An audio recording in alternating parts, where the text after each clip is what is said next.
Hi, True Crime Grapevine fans. Here, let's see if we can get this in a better position so that you can see my friend Skelly. Skelly, pay attention. Focus. You're acting like you're dead or something. Let's act more alive. All right. That's Skelly. I'm Patty Lee, and this is the True Crime Grapevine, and this is the first crush, which means this is my first impression of the true crime of the day.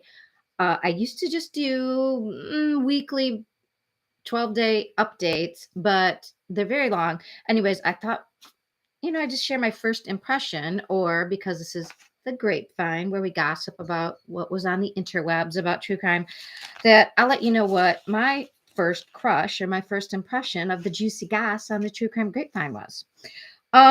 If you don't know, the first crush is in winemaking, the first time they crush the grapes. So this is like our first crush about what's going on. All right. So here's what we're going to do. We're talking today about what I watched, because I'm going to talk about my first impression of the Daybell case, some new information about the Delphi case, and a little bit about the Susan Morphew findings, because the attorneys have been talking, and I'm just going to give you a little impression about what I've watched the more expert sources say. One of the things I like to tell you guys is too, I am a Midwest mom who likes murder. I have a background in psychology and studying typical reasoning, motivation, how people think and why they do things, and leadership, which all that sort of comes into how people act, especially in crime. So I'm really interested in what motivates people. Oh, and also my degree also involved a lot of research on personality. And as you know about true crime, personalities are often very interesting, right? Which brings us to case number one that I'm going to talk about today. Okay, the Daybell trial. People, we have gotten a lot of great expert witnesses that not only help us understand better what went on in the Daybell case, but also, I think, any case. So a lot of the time, you can pick up information. I have a lot of books that I read. Patricia Cornwell's series and the Kathy, I'm looking at the books right now, Reichs. She's the woman who writes the Temperance Brennan Bones series. Those are series about pathologists, about who are medical examiners, and they're true crime, mystery novels. But because the women who write them are actually have done that job of trying to figure out what happened to a person just by looking at their body after death, and usually, of course, in the books, it's crime. You get some of that sort of knowledge by accident because they're using real life terms and situations they've been in to write those books. Well, today in the Daybell case, we had a real medical examiner who not only was a great medical examiner, but he was a great teacher witness. He was as good as the cast FBI agent Valance was. So this is Dr. Christensen. He took most of the morning. I will tell you, he did speak in technical terms about Tammy Daybell's autopsy, and and Lindsay Blake was the state's attorney who was running this interview, this testimony. A lot of people just want Lindsay to do all of them. And the thing is, especially when you watch John Pryor, the reason sometimes he makes mistakes isn't just that he's, a buffoon, because really he is doing his best. And his style isn't something I like, or I think a lot of people like, because he's condescending and just rude. And a little bit misogynistic, in my opinion, but he is being a very aggressive attorney for his client, Chad. And they're like, why can't Lindsay we love Lindsay Blake. Why can't she do all of the examinations of witnesses? And the thing is, like I was saying, you watch John Pryor, he gets tired. He forgets little things. Why? Because he's having to direct the whole case. So he has to know about everything, all the expert witnesses, backgrounds, what they're going to talk about, the weaknesses, the strengths of each one. Whereas in the state, they have Rob Wood, Lindsay, Blake. They have and there's a man and a woman. I think the woman's name is Ingrid, somebody, and the man is Wixom or Whitcomb is the other guy. So they have 4 people, which means they can have each attorney specifically concentrate on one of the areas, like the forensics or the caste system or the friends. And what a lot of people, so again, I've told you guys, I either watch East Idaho News, and then on my phone, I'm chatting in the Pretty Lies and Alibis chat. Today I just had Pretty Lies and Alibis up on the TV set, and then I'm chatting on my phone. If you've been in that chat, I'm Patty. You probably think I'm a freaking know-it-all. I do not know it all, but I know a lot of it, and I'm not afraid to admit when I was wrong. And I am wrong about things, and you'll find out. But I'm right about a lot. I don't have I can say that because my real life, it's not like I'm making tons of money or I have a very high position anywhere in the world. I don't really do much, but I'm really smart, but I don't do anything with it except for true crime. So anyways, I would have to say that the people in the chat are noticing, and I have noticed as well, what the strategy of the state in the Daybell case is. They put on like the technical expert that's going to make your brain hurt, right? It's a lot of even if they are a great person like that Nick Balance, even if they're like this Dr. Christensen, it still is a lot of information to take in. And so, the jury's regular people, just like the people that watch true crime like us. And not everybody's read a million books or is interested probably as much as we are. So a juror, to get on a jury, they don't want true crime people. They don't want anybody who's overeducated in forensics or crime or anything like that.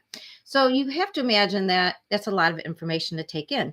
Well, what the state is doing is they're like sandwiching like somebody who knows the family, a neighbor, and then heavy, with the technical aspect. And the technical aspect, if you pay attention, a lot of the times happens to come earlier in the day.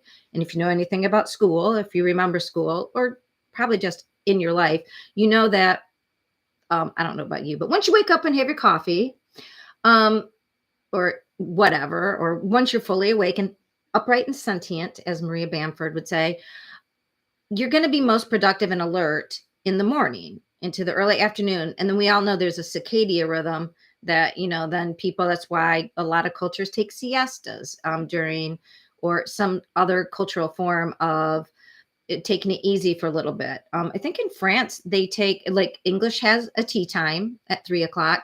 France has, I don't know if it's wine time, but they all get out of work around 2 or 3, from what I understand. But then they, have a like leisurely eating, drinking, visiting period, and then they go back to work late. So each culture sort of has that when there's that dip. And the prosecution in this case is taking real advantage of people being able to pay attention in the morning, putting their technological people there, and then sandwiching these other people in between the technology. And it's also tending to go from what we think we see in a chronological period from when the kids were first missing, sort of. Then they went back to, okay, when this all started with Charles, like in July of 2019. Then they moved to when they went to Rexburg, when Lori took the kids there, and then when the kids were unalived, and then Tammy's death. And right now we're around the wedding time, and then right afterwards when Lori didn't produce the kids and got in jail. So in the timeline of the state thus far, where Tammy has been dead, and now she's been exhumed. As soon as this blows up about the kids missing, then they look back on everything else, and it sort of gives it, we talked about this last time, gives it a valence, gives it an idea of what is going on wasn't normal. So the kids missing were the catalyst for looking back at Charles Vallow's death and looking at Tammy's death. And so today it was all about the exhumation process and then the autopsy after exhumation, the doctor's findings, how he could find that and what it means and why he gave the um, evaluation of a homicide and by asphyxiation. And it was really very interesting. Um, he did talk about stuff that, in fact, Gigi mentioned, I think she mentioned my tweet because I was the one who was like going, it's lividity and it's the stomach contents and it's the rigor mortis. Those things, you take them all together and you get a time that, and I wasn't exactly right, but I was also going by when I knew Alex Cox's phone was around. Because most people in the true crime world have an opinion that Alex had gone parked at the church, like we think he did the night that he took the shot at Tammy before with the paint gun, which we know wasn't really. And instead, we think he went back there, left his phone at the church parking lot because Pryor keeps saying, oh, like people liked to go to that church because it had real great Wi-Fi. And one of the people that was on the stand was like, yeah, no, the church, he didn't go there for Wi-Fi. Kind of sucked. Which I thought was really, it's very interesting to see Pryor try to get around things. And then more and more, it's difficult because, we're building this foundation and this house around the idea of everybody can see it forming now what this means. And it does not mean that Chad is innocent. As far as I can see, that's just my opinion. Allegedly, don't sue me. Trial is not over. So technically he's still considered innocent until proven guilty. So the doctor was very interesting about, he mentioned those three things about lividity, takes 12 hours to really set in. But, he wasn't the person who examined her immediately after she was buried. She had been, she had been buried in Springfield. Oh, that was another thing. Okay. Nobody's mentioned it outright, but I just thought about this. Maybe one of the reasons, not only just to be so fast, I think personally, it is of my opinion, speculation, that Chad really did have everything planned out way ahead of time, including that they would bury her in Springfield as soon as possible because it's going over state lines. And if you know anything about the law, we saw it in the Harmony Montgomery case. When people take children or do anything over state lines, it makes it really difficult for wherever the crime happened to connect with the rest of the story. So nobody's really mentioned that, but I think it's interesting that yes, they were from Springfield, but I think that was one more reason why he didn't want her buried anywhere in Idaho, was because, which was kind of stupid of him in the long run, because it seems like Idaho, it's a lot more independent and they don't really depend as much on experts, because this doctor said in Utah, because Pryor was like, oh, and they didn't let the family know. And of course, he didn't say exhumation or exhumed. He's like, when you ripped her out of the ground, when you dug her up out of the ground, making it sound like they were, digging at them in the middle of the night like predators. It's really, again, I know he's being Chad's advocate, but it is so gross. Anyway, the doctor did say that in Utah, you don't have to alert any next of kin when you're doing this exhumation.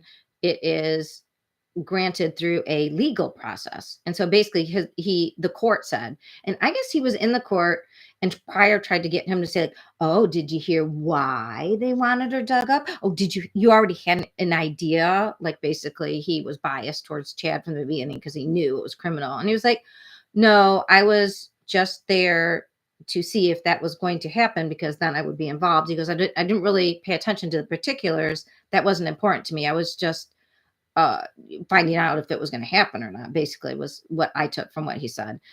He was not shaken by Pryor. at all.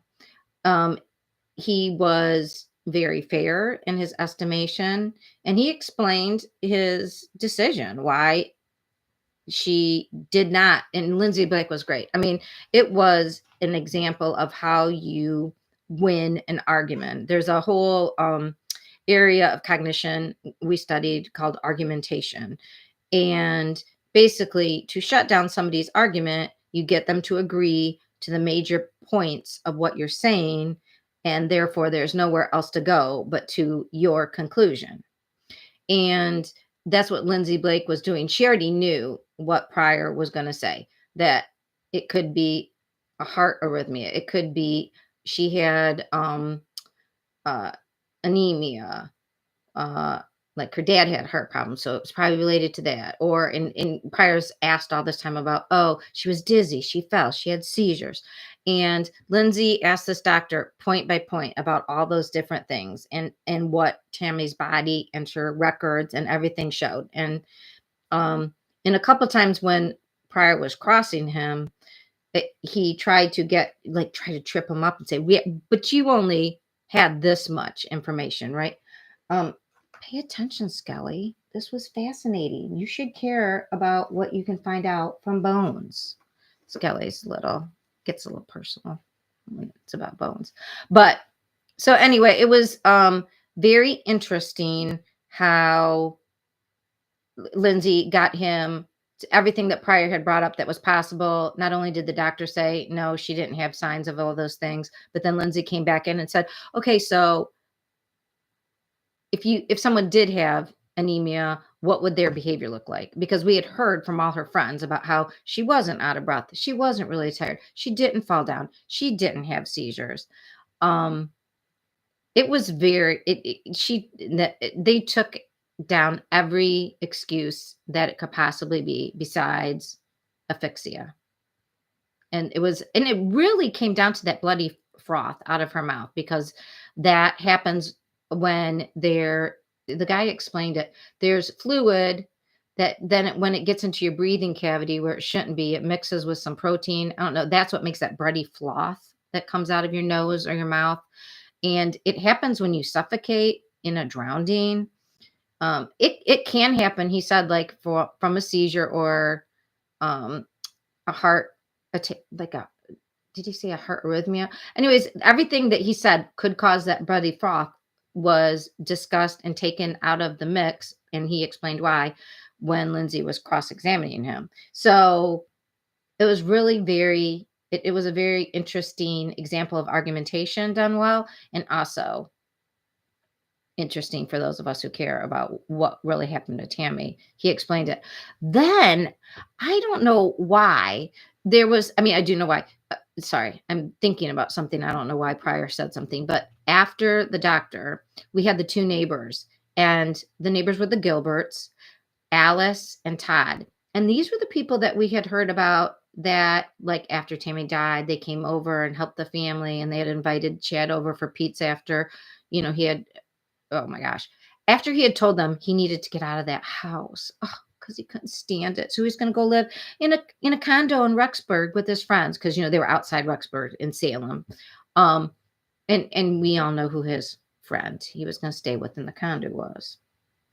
And who he brought over to meet them a week after putting his wife in the no, not even a week after she was buried, a week after she died. He was already like, I just want to let you know I met somebody, and would you like to meet her? And they met her at the church, and then he brought her to her house, and that was the one where we had heard that a neighbor described that, like, there's a lot of PDA, they were all over each other, and where they were asking Lori if she'd ever been married before, and she said yes, her husband died of a heart attack in December of 2018. December. Now, Joe Ryan died ostensibly of a heart attack in January of 2008. So they often told people that her husband died in July, of a heart attack, when it was obviously shooting by Alex. And at the time, she was also using her name when they tried to get insurance as Lori Ryan Daybell. She just cut the Vallow part out, which caused them some problems with her identification at first. So it was these were the people that we had been hearing about, all those stories about this neighbor. Oh, and this is also the neighbor couple that Chad tried to get them to put their house up for Lori's bond money. And so hearing them talk about like how shocked they were that Tammy died. Oh, he had told both of them together at one point. He said, I really shouldn't tell you this, but I've had a vision. It seems like maybe they sort of bought into it a little bit, but not completely, because they had listened to Melanie Gibbs' podcast, so they knew Melanie Gibb. And when Pryor heard Melanie Gibb, he's like, "Oh, you knew Melanie Gibb?" And they're like, "Well, she had a podcast." "Oh, she did." I'm like, "Oh my God, Pryor, give it up," because he's still trying to make Melanie Gibb happen, and it's like fetch. It's not going to happen, Pryor. But they talked about that. Chad said that he knew she was going to die early and that her mission here on Earth would end. And so when she died, they went over right away. They said at first the kids seemed shocked that morning. They went over at 8:00 that morning, and they learned that the family hadn't had breakfast, so they went to McDonald's to go get them breakfast. Anyways, but Chad, they said, seemed he wasn't really upset like the kids were. And then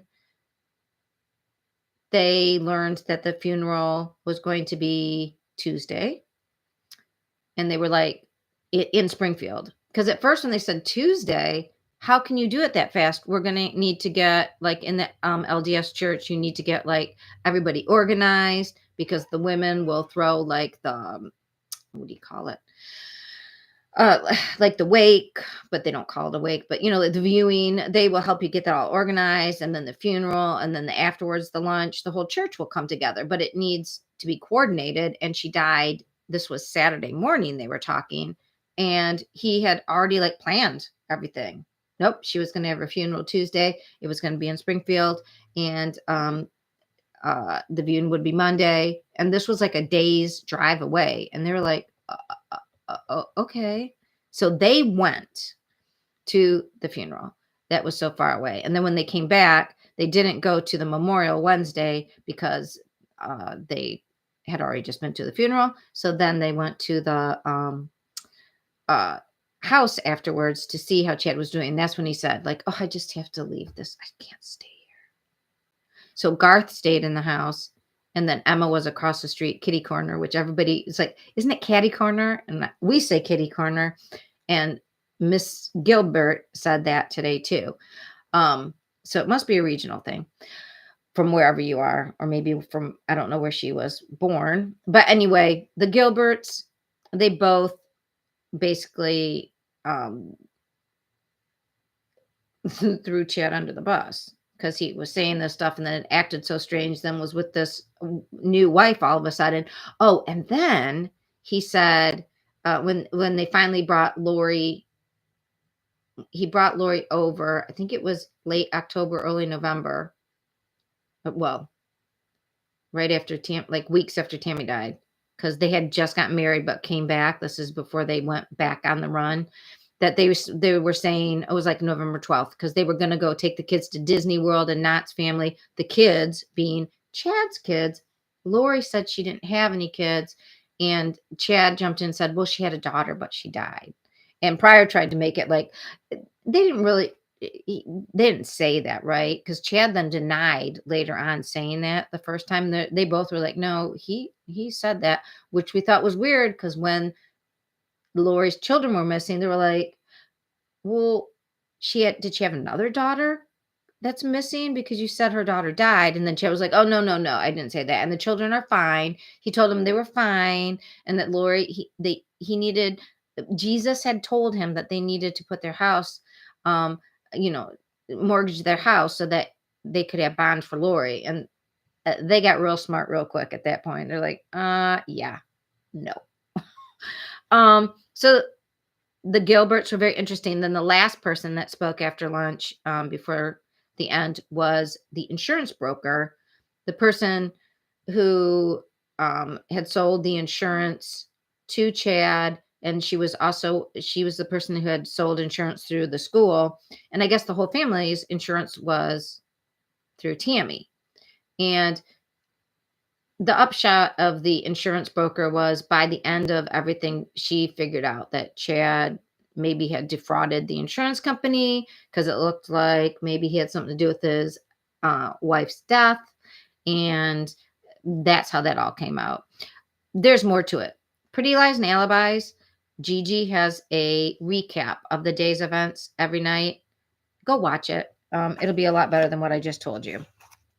I don't think it'll be that different. I think I got the facts right, but she does really good updates. She's a very good YouTuber. I like her a lot. I watch her channel, especially. She's been with the Daybell case since day one. Very good. All right. We've got dun dun dun. Something's rotten in Delphi. Oh, you know it. Okay, so did anybody here watch, speaking of Pretty Lies and Alibis, did anybody here watch Pretty Little Liars? To try to figure out who A was. Now, that wasn't written on a book. That was just a show that was being written by people as they went along. And I'm telling you, I was trying to figure out who did it. And if you remember, sorry, spoiler alert, it's been like 20 years, but A turned out to be multiple different people. I mean, they were just like screwing around. You think it's this person? Oh no, we're going to make it this person. And now it's somebody else too. It was ridiculous. But in the beginning, I had like a little drawing about all the clues and who it could be. Well, this Delphi case has got me, here, I'm going to show you, making, oh yeah, that's right. I've been doing some calculations. I've been writing my thoughts down about it. Look at that crazy talk. Okay, so here's what's going on with Delphi. I told you yesterday there was a fourth Frank's filing, and I told you it had to do with the pings of Libby German's phone. Libby German's phone that was found under Libby's shoe. So the phone was on the ground, Libby's shoe was on top of the phone, and that was all under Abby Williams' body. And the last ping from the phone that the defense just found out about in their last filing, this is why they filed a Frank's hearing. I finally did look it up for you guys, so you can thank me later. A Frank's hearing has to do with exculpatory evidence that was hidden from the defense that would somehow dispute and get rid of a warrant. And then when you can dispute the evidence, it's like fruit of the poisonous tree. The prosecution can't use it. So that's why a Frank's hearing is important. We have found exculpatory evidence that was withheld from us, and we think that it should then be shown that that was withheld so that you could do these other things. And so that negates those other things you did, like a warrant or an arrest. So if you remember the first, look at me, I wrote this down. This is crazy. So this is the fourth Frank's motion, right? The first one, oh my gosh, let's see if I can get back to it. I got all crazy with this one. Okay. The first one was September 18th. That was that big 136, whatever, big, huge motion that said basically all this information was withheld from us about Elvis Fields, saying he spit on the girl and put sticks in her hair, and all this stuff about the Odinism and other stuff had been withheld that we've just found out about. And that disputes, that puts into question, and I think that also included the stuff about the bullet that was found that they blamed, that said, oh, the tool marks, that says this. Well, the bullet was like 2 inches in the ground. It was found after supposedly the scene had been unreleased. So who knows how long it had been there and who put it there, because the scene was released. So who knows? And the chain of custody, they still don't have the chain of custody for that bullet. And I'm telling you, I don't think it's coming in. But that's that whole stuff they put in their first big, huge motion. And then October 3rd was when they put in their motion that they found out that the Purdue professor, that Nick did know who it was, and that they hid that information from them. And then they were kicked off the case. So once they were reinstated on March 13th, they put a third Frank's motion. And this is happening because as they're looking through their discovery and getting new discovery late from Nick McClellan, they are finding information that um, that they that all of a sudden it seems like the state found and gave to them that is exculpatory in nature, and they're like, where was this? And it seems like you're playing hide the ball. And this on March 13th, the one was that the PCA warrant. Oh, that was the map. I am telling you guys, I think that they withheld some information. This is my opinion, allegedly, just my speculation, that they were withholding some information but missed like a last page of a cast.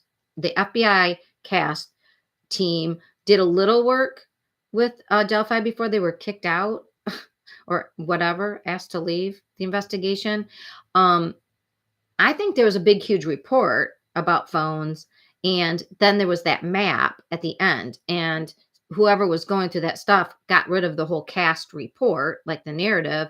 And that map didn't make any sense. It just looked so different that they thought that was the start of something else. And I think they left that in there.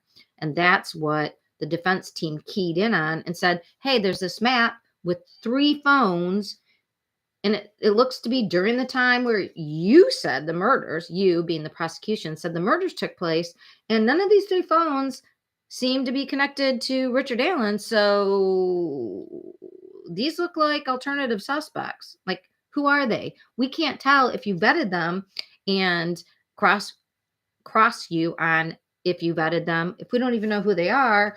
And you must know who they are because there's this map. So that was, they found the map when they were reinstated, and they wrote that third Frank's motion on the 13th. So each time they're finding out, first time they found out about Click's report and all that huge, voluminous, all his 90-page report about the alternative theory of not Odinists, but people playing the white supremacist usurping of Odinism called Vinderlands, and how it looks like those people had a lot more connections. They were directly connected to the girls through Abby having dated Brad Holder's son. And then there's Brad Holder's Facebook posts and videos of him putting on a cap, just like the guy on the bridge going, ha, ha, ha, who do you think I look like? And he had drawings that matched how the girls were posed. And then we had so that was the first one where they got that big thing. The second one is the Purdue professor that they found out that the state really did know the name, even though Nick McClellan had sent them that email saying, we'll probably never find it. In the meantime, Holman found the original report and had gone back and interviewed the Purdue professor again. March 13th was the map that they found. And also they had read that report by then, and what Turco said was that no, it was the opposite of what Holman had indicated in, I believe, the PCA. And then April 29th, just this last dump. So they had, on the 23rd, they had sent a filing of a motion to the judge asking that the prosecutor be held in contempt and be not punished, not fined, sanctioned for withholding this pinging information. Or excuse me, at first it was that he was not giving them all the discovery that they had asked for, and he seemed to be playing hide the ball. And then Nick McClellan did give them a bunch of discovery. Remember his hundreds of hours of work, which is really, it was 2 days work. So not hundreds of hours. It was either 48 to 72, not even 100, Nikki. Anyways, that was the information about the pings. So after they looked at that, and that's what my little information is on. Okay, so I was watching Gisela K on the Grizzly True Crime, and she was talking about she was specifying aspects of what the fourth Franks had said. There were 44 pings that the defense was originally told about. And then they were told about these different times.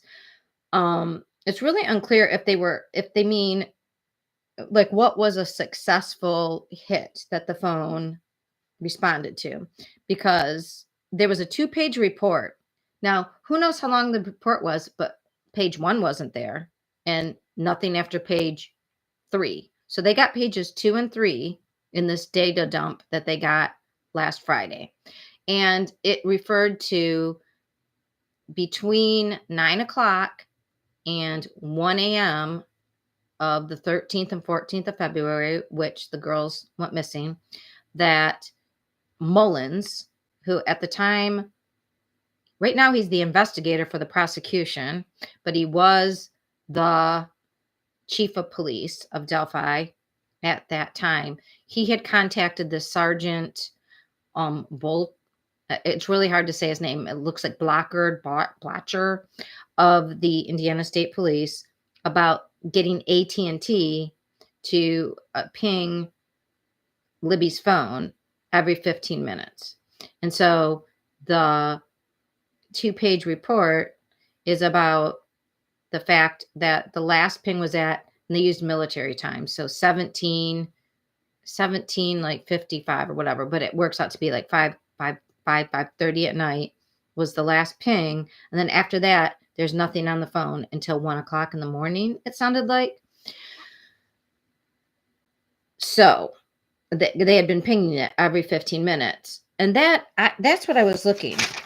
I was like, well, from 9 o'clock to 1 o'clock is only 17 15-minute intervals. So the 44 pings that the defense was originally told about can't be that time period that Mullins is talking about this sergeant. And then I counted up from 9 o'clock at night until when they were found at noon the next day, and that was 62. So that's not 44. And then I was like, well, maybe they actually started as soon as the girls were reported missing, and I started at 5 o'clock, and that wasn't right. So the only way you get 44 pings is if you count after 1 o'clock in the morning. So Steve Mullins knew that the IDS guy said, look, at 1 o'clock, he said, there's been no communication since 5:30, which means the phone's either out of the area or it's not working. Either it's turned off or broken. And that's kind of what the defense was given information on, that the phone had pinged at this 5:30 time. And so I guess it died there, right? I mean, we don't know. We know that it was found underneath Abby, underneath Libby's shoe.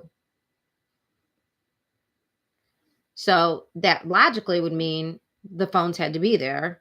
The phone had to be there the whole time. Like from the time that so the prosecution says Rick Allen did this crime sometime between 2:13 and when somebody saw him walking on that road, remember the muddy and bloody person, at 3:57, so about 4 o'clock. So everything was over by 4. So the phone pinged there at 5:30 and then nothing until 1 o'clock.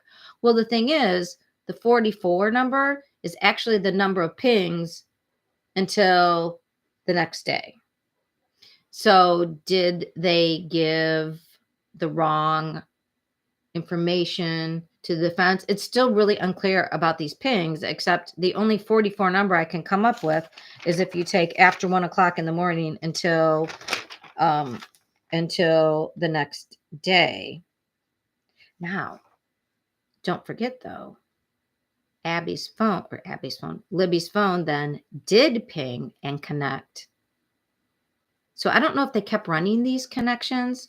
After 1 o'clock, there was no longer any communications with this Sergeant Bullarch or whatever his name is, Bolkar. We don't know. And the girls were found at 12:15, but at 4:30 in the morning, there was another ping. It was back. It was either turned on or brought back into the area at 4:30 in the morning. And remember, there was an FBI person who said the scene looked staged and the girls looked posed. But regardless, somebody turned on or brought back the phone into the area that pinged off this Wells tower that was mentioned at 4:30. So there was a ping at 5:30 at night. Now there was the times, there was a time mentioned about 11 o'clock and a 7 o'clock, 7:30. And I am unclear as to what those times actually refer to. If that was a successful ping or just pings that the defense were told about. They were told about two pings. They said one at the 5:48, the one that was the last ping. And they said they were told about a 7:16 p.m. ping on the night of the 13th. And I don't know what that's about. I don't know if that was a successful ping. Now, remember Mike Patty on the 11 o'clock news on the night of the 13th, going into the 14th, said he was being interviewed by a news person saying that the searches were winding down, but that Libby's phone was pinging, and he said all over town. So I don't know if they were getting pings, but here's the thing. That phone was no longer in that one area after 5:30, and it was suddenly back there by 4:30 in the morning. Now, we don't know. Were the girls with the phone? Were the girls there the whole time? But that phone, somebody turned it on or brought it back. So where was Richard Allen at 4:30 in the morning? I'm assuming that he was no longer in the park. So who was? That is going to be a key element in Delphi. Mark your cards for that one. All right. Because I think if Richard Allen was found to be in the park with his phone or anything at 4:30, and that terrain was horrible, they said. If he just took a phone back and turned it on at 4:30 in the morning, I think we'd know, right? So that will be very, very interesting. All right. The last thing I have to tell you guys is Susan Morphew. I had talked about that yesterday. Oh, here, let me show you my little Susan Morphew. Okay, here's what I want to say. So in the shallow grave, I didn't mention this yesterday. They said they found scraps of a turquoise shirt, a pink riding glove, a gray sweatshirt with something, the words on it. It was something that Suzanne owned, and no shoes. And there was one more thing. I'm trying to think of. Partial soft cupped, like padded bra. All right. So here's what's very interesting. And Ed Wallace, I was watching Duty Run. Ed Wallace is one of these forensic guys. Like my people in my books, he's not exactly. Barbara Butcher is the medical examiner in New York that goes on Duty Run and talks with Ed Wallace. But Ed Wallace is a somebody who was in the New York PD, a detective, and he's a forensic expert. He was on a lot of the teams that would go retrieve bodies. And he still goes and gives talks all over the world about recovering bodies and how they should be treated and forensics related to all that. He was talking about the chemical mixture, that BAM mixture. He was listening to, there's a new lawyer for Barry Morphew, this Jane, and she's got two last names. It is not Drew, who used to work with Iris. Eaton, I guess is her name. I said Eaton. And I really do feel for Iris. She is of Iranian descent. She came here, I believe, immigrated as a child. I don't think she feels attractive. She is not married. I think she looks and talks like she is in love with Barry Morphew. That is just my opinion. That's speculation, pure speculation. But I think Drew, her previous partner, got the heck out of Dodge because she saw that conflict of interest developing and she didn't want to be part of it. And this new person was the person who's talking for Barry. And her name is Jane, something like Biasen. I think an F and then a Bias. Anyways, she was the one idiotically, and it is in Ed Wallace, that was his opinion, expert opinion, informed expert opinion, saying she can't say when she drank caffeine. That's impossible to say. There's no way that they know she drank a cup of coffee Sunday morning. Impossible. And then they were talking about the clothes, and the lawyer said this proves that Barry was accurate, that she went on her bike ride because she was found in her biking clothes. So it was a stranger who did this because these drugs are so common. And Ed Wallace was losing his mind. One, those drugs are not that common and easily available. Veterinarian people can carry it. It's like illegal for, she's like, oh, hunters have it all the time. No, hunters are not allowed to have those. It's very serious sedatives, I can't say that word, analgesic, and opiates was the third one. But the analgesic, hi, I have dyslexia. It's a phonetic awareness problem, but it is it's the type of drugs that immobilize you, like for surgery. And as we know, when it's like anesthesiology and analgesic, this is for big game that and wild animals that you can't just go and touch, right? Like if you're going to do medical treatments, you need to immobilize them. But if you're using it, you would, especially enough of it, you would have to help them with their breathing. Like when you go in surgery, they put a breathing tube in and they're breathing for you because you are under such heavy anesthesia or analgesics that you can't breathe for yourself. And, when you're in surgery, they also give you some probably pain medication. Gosh, I don't know everything they give you, and sedatives. Same thing for people. Well, if you gave like surgery medicine to somebody and you didn't breathe for them, if you weren't on, had a breathing tube, you would die because your system would be so depressed that, they don't want you to react when they cut into you and do something surgically. But they need to breathe for you. So, they're tamping down the one system, but they want to keep your vital organs going. Well, not if, because we know this was in her bone marrow, which meant, and it also meant she was alive for a while. Ed was saying, as I postulated yesterday in my inexperience, just knowing my books and stuff, that the blood circulation delivered the drugs that were in her system blood goes into your bone marrow. So whatever's in your blood system gets in your blood marrow. Therefore, but he said she was alive for a while, and or she was given a huge amount of one of those, all of them, through her port. Remember, she had cancer. So one of the ways they found her was because it's serialized. She had a port for her cancer treatments, and he said putting it in there directly would also make it go like right into your bloodstream, into your bone marrow. And so you would die. You would basically suffocate. And there was no, she was found 4 years later, buried in a shallow grave with this tattered amount of stuff around her. So he was saying, okay, number one, you can't say she went biking because she had biking clothes on, because hello, she had her clothes with her, but they weren't on. They were tattered parts all over. You could make just as much of an argument if you were saying Barry did it, is that he had told that story. Like he had the story. He threw her bike because we know his telematics on his truck. Now he said, oh no, I saw an elk and I wanted to go check it out at 4 a.m. So I drove that way and then I drove back.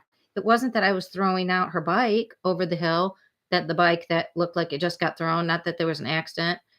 Not that I was going to wait on Mother's Day for my children to go, hey, mom's not calling me because I'm at a job 24 hours early, a job I can't do because A, I didn't bring my machinery, and B, there's a noise ordinance and you're not allowed to work on Sundays. But yeah, I went there at 5 a.m. on Sunday anyway, on Mother's Day during COVID lockdown. But hey, girls, oh, you called about your mom? Oh no. Who knew that my daughters would call their mother on Mother's Day? Oh, I better call the neighbor. I better tell him to look for her bike. The bike is gone. Who knew? Not me, who threw it over the side of a thing when I was looking for elk. I mean, and would you, if you had that story all ready to go and knew that your daughters would call and knew that they would be upset, so that that would give you an excuse where you knew you'd be out of town even though you shouldn't be and had no reason to be and forgot the machinery for the job? But yeah, you called that neighbor. I mean, all this bike shit came directly from Barry. Barry told the neighbor, go look for Suzanne. Oh, did you look for her bike? Barry brought up the bike. And then Barry told everybody, oh, it had to be, whatever. If you were doing that much of a bike story, would you not also take her bike clothes and put them in the grave? I mean, he could have put them on her, or he could have just thrown them in there. They weren't found for 4 years. Who knows if she was even wearing them? He had plenty of time to put them on her, but also he could have just thrown them in the grave with her in the shallow grave if he did it. If supposition, just my speculation, just trying to put the pieces together. I'm saying that's a possibility. I mean, it's possible that the 6 different garbage runs he did had to do with, I don't know, their bedding on their clothes, her bathing suit that she was last seen when she sent her picture to her boyfriend after texting her husband asking for a divorce the week before. Let's see. There was a certain towel that she was laying on when she took that sexy pic for her boyfriend. After asking for divorce from her very known to be jealous husband that she told her friend she was afraid of and never used her phone after that picture was taken. I mean, supposition, speculation, can't prove it, my opinion. Anyways, I thought it was really interesting that Ed agreed that you can't really tell what the lawyer was saying, that none of that can be proven. You can't prove that she went on a bike ride. You can't prove that those are bike clothes. You can't prove that she last drank a cup of coffee Sunday morning because she said there was caffeine in her system. Can't. He pointed out there's no intestinal tract to look for what was in there to determine when she last ate. What's in your bone marrow is what your blood carried there and lasted positive hours and hours and hours and hours. Like you can't, it's not like that. And so, yeah, everybody's like, will Barry be, I said back in the day, if you watch my Barry Morphew videos, you will find, please go look it up, before the prosecutor dropped the charges, I said, the prosecutor should drop the charges because the case had so many problems, but those problems could be cured, meaning they could be fixed and resubmitted later, knowing what the problems were and the fact they didn't have the body. Everybody wants to say, well, it's been a year. It's been so long. We know who did it. The thing is, these things take time for a reason. And even though it always feels like it's not long enough, statistically, it's typically years before things get to trial, before someone's arrested, because you've got one shot due to the double jeopardy clause, double indemnity clause. You can't, if someone gets off once, you can't ever recharge them. So anyways, that's it. We're at almost an hour. I said I wouldn't go over an hour with these. That's what I watched today. What did you watch today? What do you think of my suppositions, my speculations, my hypotheses in those 3 cases? Love to hear your comments. Please like, subscribe, hit the notification bell so you know when I go live, all the YouTubey things. Anyways, you guys, I will see you guys tomorrow night, and stay safe.